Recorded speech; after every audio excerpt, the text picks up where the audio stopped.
Hello, and welcome back to Blade Learner K12. So this is Ayush Raj, and now again we are back with another Ninja Notes. और ये notes है class 12 political science का chapter India's foreign policy का। हालांकि अगर आप book में देखोगे तो इस चैप्टर का नाम है इंडियाज एक्सटर्नल रिलेशंस, लेकिन क्योंकि आपको पता है कि इस साल सिलेबस काफ़ी ज़्यादा चेंज किया गया पॉलिटिकल साइंस का, तो इस कारण से इसका नाम भी बदल दिया गया इंडियाज फॉरेन पॉलिसी। और जहाँ तक सिलेबस की अगर बात करें तो उसमें आपको कुछ टॉपिक तैयार करना है, principles of foreign policy. Then हमें तैयार करना है कि इंडिया के जो रिलेशंस हैं, बदलते हुए रिश्ते हैं यूएसए के साथ, रशिया के साथ, चाइना के साथ, इसराइल के साथ, इन चारों कंट्री के साथ जो इंडिया के रिश्ते हुए बदलते हुए रिश्ते हैं बेसिकली, उसके बारे में आपको कंटेंट तैयार करना है। एंड एट लास्ट आपको इंडिया के न्यूक्लियर प्रोग्राम के बारे में पता करना है, न्यूक्लियर पॉलिसी क्या है इंडिया की और किस तरह से इसमें कुछ बदलाव आ रहे हैं उसके बारे में भी आपको डिस्कस करना है।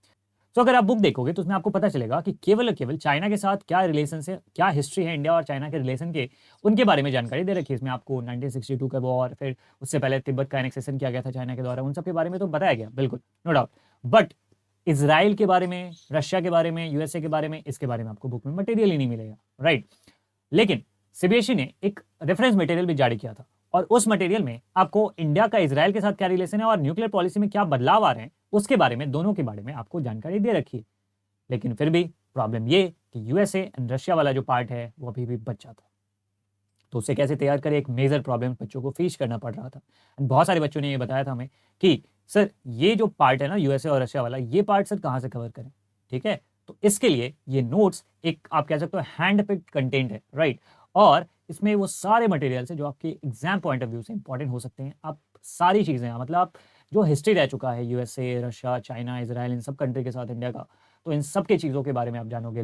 और इसके साथ साथ आप फ्यूचर कोर्स को भी जानोगे कि मतलब क्या, कि फ्यूचर में किस किस एरिया में जो कोऑपरेशन है दोनों कंट्रीज कर रहे हैं, उन सब चीज़ों के बारे में, राइट। तो कंटेंट्स की अगर बात करें तो आपको फॉरेन पॉलिसी के बारे में जानकारी मिलेगी, राइट। ये जो नोट्स है उसका कंटेंट यहाँ पर मैंने लिख रखा है ताकि आपको पढ़ने में आसानी होगी, ठीक है। फॉरेन पॉलिसी के बारे में आपको जानकारी है। देन हम लोगों को इंडिपेंडेंस के बाद इंडिया की फॉरेन पॉलिसी किस प्रकार की थी उसके बारे में जानकारी दे रखा है। Then non alignment policy, actually ये नन अलाइनमेंट पॉलिसी, हालांकि आप अगर देखोगे तो कोल्ड वॉर वाला जो टॉपिक है, कोल्ड वॉर वाला जो चैप्टर है, वर्ल्ड पॉलिटिक्स वाला जो हमारा बुक है, दूसरा बुक, उसमें आपको नन अलाइनमेंट को अटैच कर दिया गया है। लेकिन क्योंकि ये इस चैप्टर में, इसलिए मैंने आपको यहीं पर दे रखा है। हालांकि अगर आप पढ़ोगे तो फायदा तो करेगा ही ना, राइट। वो इस चैप्टर में अटैच करके आप उसको पढ़ लोगे। पंडित नेहरू का जो रूल था उसके बारे में पढ़ेंगे, नेहरूज की फॉरेन पॉलिसी के बारे में पढ़ेंगे। तो ये जो पहला टॉपिक है प्रिंसिपल्स ऑफ फॉरेन पॉलिसी, ये पार्ट आपका इतने सारे से कंप्लीट हो जाएगा, राइट। उसके बाद चाइना के बारे में पढ़ेंगे, चाइना ने किस प्रकार से तिब्बत को एनेक्स किया। देन सिनो इंडिया रिलेशंस, उसके बाद यूएसए के साथ इंडिया का क्या रिलेशन है, रशिया के साथ, इसराइल के साथ, और इंडिया के न्यूक्लियर पॉलिसी के बारे में भी पढ़ेंगे। तो चलिए थोड़ा सा ओवरव्यू ले लेते हैं कि इस पूरे नोट्स में आपको किस किस तरह से मटेरियल प्रोवाइड किया गया है। यहाँ पर आप देख सकते हो कि फॉरेन पॉलिसी के बारे में बहुत सारी चीज़ें आपको अच्छे तरीके से पिक्टोरियल फॉर्म में एंड बहुत सारे इंटरेस्टिंग तरीके से बताने की कोशिश करी गई है। नन अलाइनमेंट पॉलिसी के बारे में भी आपको बताया गया है यहाँ पर। फिर आप देखोगे कि नेहरू जी का, पंडित नेहरू का क्या रोल था, उसके बारे में ऑब्जेक्टिव क्या था, राइट। और यहाँ पर फिर आप नन अलाइनमेंट मूवमेंट के बारे में जानोगे कि किस प्रकार से अफ्रो एशियन कॉन्फ्रेंस के बाद, बैंडंग कॉन्फ्रेंस के बाद, नन अलाइनमेंट जो एक तरह से आप कह सकते हो कि एनएएम जो एक नई ऑर्गेनाइजेशन थी, या कह सकते हो कि एक नई आइडियोलॉजिकल जो एक फोरम था वो क्रिएट हुआ था, उसके बारे में आप पढ़ोगे, प्रिंसिपल्स पढ़ोगे। एंड इसमें आपको मैंने लेटेस्ट समिट के बारे में बता रखा है कि एनएएम का जो लेटेस्ट समिट हुआ है अभी तक का, सो उसके बारे में भी बता रखा है, राइट। सो ये आपको बुक में नहीं मिलेगा, तो इसलिए मैंने आपको बताया था ये हैंड पे कंटेंट है, राइट। एकदम कॉम्प्रिहेंसिव मटेरियल है, इससे ज़्यादा पढ़ने की या ज़्यादा आपको रेफर करने की ज़रूरत भी नहीं पड़ेगी, राइट। फिर यहाँ से शुरू होता है चाइना के साथ रिलेशन, लेकिन केवल उतनी ही चीज़ें इसमें डिस्कस नहीं करी गई है जो कि बुक में है, उसके अलावा भी बहुत सारी चीज़ें बताई गई है ताकि आप कॉम्प्रिहेंसिव तरीके से समझ सको कि एक्चुअली में चाइना ने इंडिया के साथ ये जो युद्ध था ये क्यों लड़ा, क्यों चाइना तिब्बत को एनेक्स करता है, क्यों इंडिया के साथ वो बॉर्डर इशूज़ क्रिएट कर देता है। हाल के समय में अभी आपको पता होगा कि पिछले साल और इस साल भी गलवान वैली, पैंसंग लेक, इन सब जगहों पे डिस्प्यूट हुआ था। तो क्यों हुआ था, आखिर क्यों बॉर्डर डिस्प्यूट्स इंडिया और चाइना के बीच में अराइज होते रहते हैं, तो इन सब के बारे में मैंने आपको बता रखा है, ठीक है। यहाँ पर टाइमलाइन दे रखा है जिसमें आपको ये बताया गया है कि 1644 से 1911 तक चाइना में किंग डायनेस्टी का रूल था। उसके बाद रिपब्लिक ऑफ चाइना बनता है, राइट। वहाँ पे सिन्हाई रिवॉल्यूशन होता है या 1911 का रिवॉल्यूशन कहा जाता है उसको। तो उसके बाद 1912 में वहाँ पर रिपब्लिक ऑफ चाइना बनता है, राइट। लेकिन फिर वर्ल्ड वॉर सेकेंड के टाइम में जापान का जापानीज एम्पायर था, उसने चाइनीज एरिया को एनेक्स कर लिया था, काफ़ी सारे एरिया पे उसने इन्वेड करके उस पर कंट्रोल कर लिया था। लेकिन फिर बाद में 1946 में सिविल वॉर स्टार्ट होता है, I mean world war second खत्म होने के बाद। एंड देन 1949 में पीपल्स रिपब्लिक ऑफ चाइना बनता है अंडर माओ जेडोंग, राइट। तो अभी जो आप देख रहे हो वो है people's republic of China, PRC, right, इसको पीआरसी कहते हैं। और पहले क्या था, आरओसी था, राइट, रिपब्लिक ऑफ चाइना, और अभी क्या है, PRC, people's republic of China, right. और इसके बारे में फिर मैंने आपको तिब्बत के बारे में बता रखा है कि किस प्रकार से 1950 में तिब्बत को एनेक्स किया गया था, राइट, चाइना के द्वारा, राइट। एंड इंडिया क्यों नहीं उसने कुछ करा, इंडिया ने पंचशील को साइन कर रखा था, इसलिए इंडिया ने कोई जवाब नहीं दिया। इंडिया ने तिब्बत का साथ हालांकि उस समय देना चाहिए था, लेकिन उसने नहीं दिया, ठीक है, क्योंकि इंडिया पंचशील को साइन कर रखा था इंडिया ने। तो इन पंचशील क्या होता है, यहाँ पर मैंने आपको बता रखा है, किनके द्वारा साइन किया गया था, पंडित नेहरू और जो उस समय चाइनीज प्रीमियर थे जाओ एनलाई, उनके द्वारा 1954 में साइन किया गया था। और बेसिकली इसको आप अगर आप नटसेल में कहोगे तो हिंदी चीनी बाय बाय वाला नारा यहाँ पर दिया गया था। फिर दलाई लामा के बारे में बताया गया कि किस प्रकार से दलाई लामा ने इंडिया से एजाइलम मांगा, मतलब शरण मांगा इंडिया से, और इंडिया ने उनको ग्रांट कर दिया था, राइट। और अभी वो धर्मशाला में रहते हैं और यहीं से तिब्बत की निर्वासित सरकार चलती, राइट।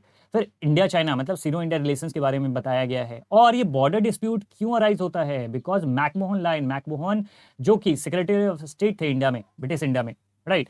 तो इन्होंने ये जो बॉर्डर है ना, ये जो इंडिया चाइना के बॉर्डर आप देख रहे हो, तो ये किन्होंने डिसाइड किया था, मैकमोहन ने, इसलिए इसको मैकमोहन लाइन भी कहा जाता है, शिमला कॉन्फ्रेंस में किया गया था।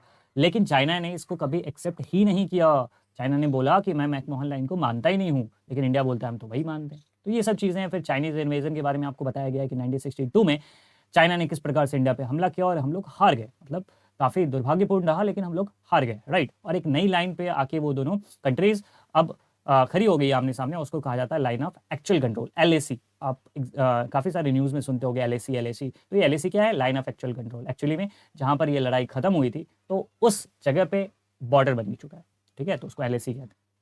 दोनों उसका इफेक्ट क्या था, 1962 के बाद क्या क्या हालात बने, इंडिया में क्या क्या हुआ था, एंड प्रेजेंट सिनेरियो क्या है, तो ये भी आपको इसमें बता रखा है। बॉर्डर इशूज, हाल के समय में कुछ जगहों पे बॉर्डर डिस्प्यूट देखने को मिल रहे हैं चाइना और इंडिया के बीच में। डोकलाम में जैसे 2017 में, एंड 2020 में गलवान वैली और पैंगसंग लेक में हुआ था, राइट। तो इन सब के बारे में भी आपको बता रखा गया है यहाँ पर।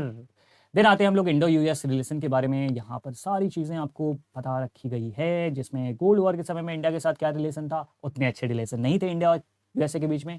यूएसए ज़्यादा टिल्ट था पाकिस्तान की तरफ, right. Then post cold war relation किस प्रकार से बेहतर हुआ इंडिया और यूएस के बीच में, इंडो यूएस न्यूक्लियर डील, जो कि बहुत ही ज़्यादा कह सकते हो famous Indo US nuclear deal है, जो कि मनमोहन सिंह जो हमारे प्रधानमंत्री थे उस समय, और जॉर्ज डब्ल्यू बुश जो कि उस समय यूएस प्रेसिडेंट थे, उनके द्वारा 2005 में साइन किया गया था। फिर एरियाज ऑफ कॉपरेशन, मतलब किन किन एरिया में इंडो और यूएस कॉपरेट कर रही है, और कंक्लूजन, ये चीज़ आपको बहुत अच्छे तरीके से तैयार करना है। ये जो कंक्लूजन है ना, मैंने इस तरह से बनाया है ताकि आप इंडो यूएस रिलेशन लिख रहे हो ना, तो लास्ट में आप इन चीज़ों को बिल्कुल ऐड कर सकते हो, ठीक है, आप इसको एंड कर सकते हो यहाँ पर। और मैंने लास्ट लाइन भी लिख रखा है, इंडिया जो कि वर्ल्ड की लार्जेस्ट डेमोक्रेसी और यूएस जो वर्ल्ड की ओल्डेस्ट डेमोक्रेसी प्रेजेंट टाइम में, ये इनके बीच का रिलेशन है, आगे आने वाले समय में दुनिया के तस्वीर को बदलने के लिए बहुत इंपॉर्टेंट है। तो इनका रिलेशन बेहतर होना चाहिए। फिर आता है इंडिया रशिया रिलेशन के बारे में कि 1991 से पहले, मतलब कोल्ड वॉर खत्म होने से पहले, राइट, क्या रिलेशन थे, मतलब क्या होगा कि यूएसएसआर के साथ इंडिया के क्या रिलेशन थे, राइट। फिर उसके बाद 1991 के बाद आपको पता होगा कि यूएसएसआर डिसइंटीग्रेट हुआ, एंड रशिया के साथ इंडिया के साथ क्या रिलेशन है उसके बारे में आपको चीज़ें दी गई हैं, कंक्लूजन भी दे रखा है।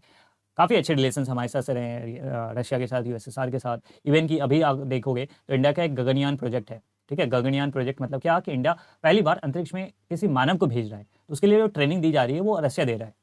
फिर अगर आप देखोगे तो ब्रह्मोस मिसाइल, जो कि इंडिया और रशिया दोनों मिलकर बना रहे हैं, ठीक है, आपने नाम सुना होगा ब्रह्मोस मिसाइल की। तो इसमें जो BRAH है वो ब्रह्मपुत्रा रिवर से नाम आया है, और MOS मतलब मॉस्कोवा रिवर जो रशिया में, तो दोनों के नाम के एक्रोनिम से बन के बना है ब्रह्मोस मिसाइल। फिर India Israel relation, India Israel, आप जानते हो कि इजराइल एक जूश नेशन है, यहूदियों का देश है, और इसको आज़ादी मिली थी 1948 में, और इंडिया का ये काफ़ी अच्छा दोस्त रहा है। हालांकि ये इनफॉर्मल दोस्ती थी, मतलब इंडिया ने कभी इसराइल के साथ 1992 से पहले की अगर बात करूँ तो उससे पहले लेकिन कोई डिप्लोमेटिक रिलेशन नहीं बनाया था इसराइल के साथ, ठीक है। डिप्लोमेटिक रिलेशन का इसका मतलब ये हो गया कि इंडिया में इसराइल की एम्बेसी हो और इसराइल में इंडिया की एम्बेसी, तो ऐसा रिलेशन नहीं बना था प्रायर टू 1992। लेकिन फिर 1992 में इसके साथ इसराइल के साथ हमारे डिप्लोमेटिक रिलेशंस बनते हैं, और बहुत सारे एरियाज में हम लोग कोऑपरेट कर रहे हैं।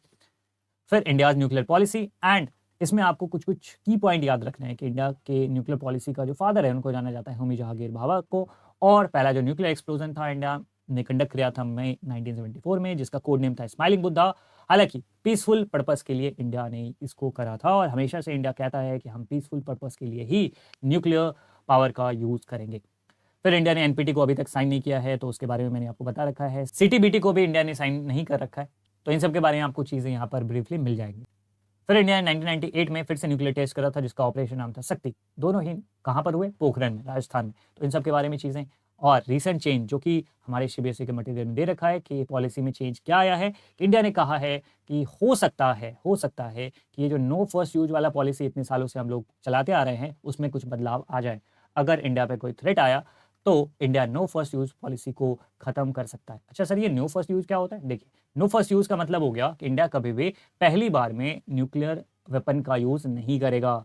मतलब क्या हो गया? सिंपल भाषा में अगर कहे तो इंडिया किसी को न्यूक्लियर पावर से नहीं छेड़ेगा, लेकिन अगर किसी ने छेड़ा तो फिर इंडिया भी नहीं छोड़ेगा। ये वाली चीज हो गई, ठीक है। मतलब पहली बार में एटम बम का यूज नहीं करेगा इंडिया, ठीक है। लेकिन हाल के दिनों में जो थ्रेट मिलते हैं, आप देखोगे कि जो हमारा पड़ोसी देश है पाकिस्तान, उसने कई बार थ्रेट दिया है कि हम न्यूक्लियर बॉम्ब छोड़ देंगे इंडिया पे and so on and so fourth, right. And China एक बहुत बड़ी पावर, उसके पास भी बहुत सारे न्यूक्लियर वेपन्स है, उसके साथ भी बॉर्डर डिस्प्यूट होते रहते हैं। तो ऐसी परिस्थिति में इंडिया ने कहा है कि हो सकता है कि हम ये नो फर्स्ट यूज वाली पॉलिसी को थोड़ा सा ऑल्टर करें, राइट। तो ये चीज़ें, ये आपको पूरा कॉम्प्रिहेंसिवली मटेरियल यहाँ पर क्यूरेट किया गया है, दिया गया है। अब जैसा कि आपको पता भी होगा, हालांकि मैं बता देता हूँ, जो पहली बार ये वीडियो देख रहे हैं, तो ये नोट्स कहाँ से आपको अवेलेबल हो जाएगा? तो डिस्क्रिप्शन में लिंक दे रखा है, वहाँ से आप टेलीग्राम ग्रुप को ज्वाइन कर सकते हो, वहाँ पर भी आपको नोट्स मिल जाएंगे।